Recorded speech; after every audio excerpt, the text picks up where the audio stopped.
guys, Charlie the Plumber here. Hey, we're on location at Buckley's M65 bait store. And we come up to check out a couple of bucks on the buck pole up here. Looks like we got a real nice 8-point. Here, someone shot. Not sure the story on it, but that's a dandy. That's a real nice buck. And a little bit, I guess not smaller, but smaller than the 8-point over here. Some people would call it a 6, some people would call it a 5, but that's a pretty nice buck as well. We're on our way to the truck right now. We're going to get our knife out, and we're going to cut the inside loins out so we can have lunch a little bit later. Looks like we also got one of them wily coyotes that got caught in the crossfire. Doggone it, don't step out in front of that one, because that one is done. We're going to go over and go in the store, check out, see what they got inside there.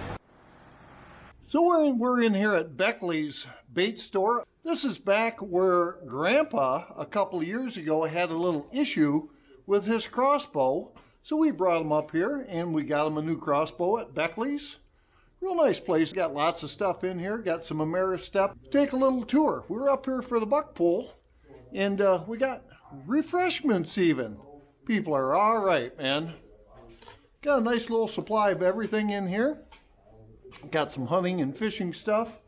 Got the buck pole outside. They had 80 contestants this year.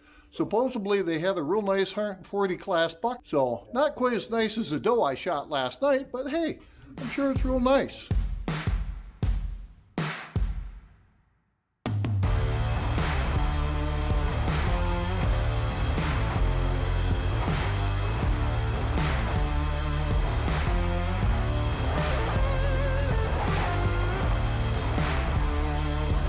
Now that is a MEP spinner, for crying out loud.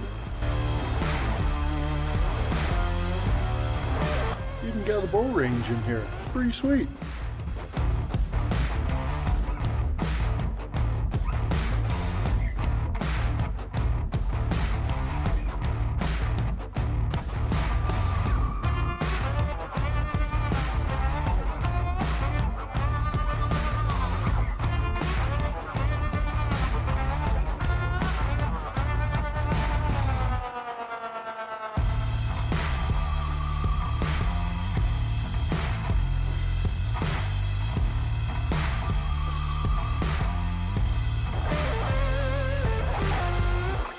Get a chance, stop at Buckley's 65 Bait Shop up here in Whittemore, north of Whittemore, between Whittemore and Hale.